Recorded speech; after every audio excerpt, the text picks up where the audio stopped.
रहा है। एकादशी रहिए, एकादशी की बड़ी महिमा है। एकादशी के दिन चावल छूना भी मना है, लेकिन हमारे आपके बगल में एक स्थान है, धाम है, श्री जगन्नाथ धाम, जगन्नाथपुरी, जहां एकादशी के दिन भी जगन्नाथ भगवान को खिचड़ी का भोग लगाया जाता है। पूरे धरती पर एक इकलौता स्थान है। जानते हैं क्यों? भगत के कारण। इसी चौपाई पर ये प्रसंग है पूरा। भगत प्रेम बस सगुन सो होई। एक माई थी जिनका नाम था कर्मा। क्या नाम था? कर्मा। एक दिन दोपहर में मंदिर में गई कर्मा माई, तो स्वयं बेचारी के पास कुछ था नहीं, मांग मांग के खाती थी। दोपहर में गई जगन्नाथ भगवान के मंदिर में, देखी पुजारी जी भोग लगा रहे हैं, तो मां ने सोचा बताओ भगवान को सवेरे से भूखा रखे पुजारी जी, दोपहर में भोग लगा रहे हैं। तो कर्मा माई ने ठाकुर जी से कहा कि प्रभु अब ऐसा 56 भोग तो हमारे पास नहीं है, आप सुबह से खाली पेट हैं, एक काम करिए, रूखा सूखा जो होगा मैं बना दिया करूंगी, सवेरे सवेरे मेरे घर आ जाइए। बोल कर गई तो उनको विश्वास था कि भगवान आएंगे। सवेरे उठी, न नहाई, न मुंह धोई, न चौका बर्तन साफ की, न चूल्हा साफ की, उसी तरह बर्तन में खिचड़ी बनाने लगी। खिचड़ी बना के जैसे कर्मा ने रखा, एक 8 साल का बालक दरवाजे पर आया और कहा मां जल्दी से खिला दे, भूख लगी है मुझे। कन्हैया आए, कर्मा मैया ने उनको खिचड़ी खिलाया।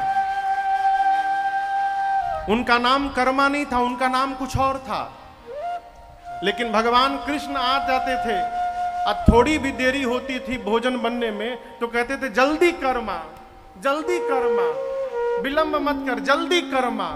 तो भगवान कृष्ण जब कहते थे जल्दी कर्मा, जल्दी कर्मा, तो ये कर्मा से उनका नाम कर्मा बाई हो गया।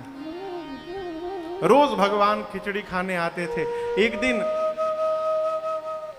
आचार्य संप्रदाय के महात्मा थे बाबू, दक्षिण भारत के रामानुजी संप्रदाय के महात्मा, वो सवेरे सवेरे गुजरे तो देखे कि कर्मा बर्तन धो रही है। तो पूछे कि अरे तुम इतने सवेरे भोजन खा ली? बोले नहीं, तो कन्हैया आता है ना भोजन करने। तो बोले हाँ, इतनी बड़ी तुम भगत हो कि तुम्हारे यहाँ भगवान 56 भोग छोड़ के खिचड़ी खाने आएंगे। तो बोले ऐसे तू भोजन करा देती है? तो बोली कैसे करना चाहिए? बोले तुम नहाई हो, पहले खुद स्नान करो, स्नान करने के बाद चौका बर्तन साफ करो, शुचिता लाओ, साफ आंगन साफ करो, स्नान करो, उसके बाद पवित्रता पूर्वक प्रणाम करके भोजन बनाओ, तब भगवान को भोग लगाओ। अब अगले दिन टाइम से भगवान आए तो देखे कर्मा जी अभी झाड़ू लगा रही हैं। फिर भगवान चले गए, चलो आधे घंटे बाद आऊंगा, अभी देरी है। फिर आधे घंटा बाद पहुंचे तो देखे स्नान करके आई हैं, फिर चले गए। ऐसे 4-5 बार भगवान आए गए, अंत में आए तो खिचड़ी बनी मिली। जल्दी जल्दी भगवान गरम गरम खिचड़ी खा रहे थे, तब तक मंदिर में भोग लगने का टाइम हो गया।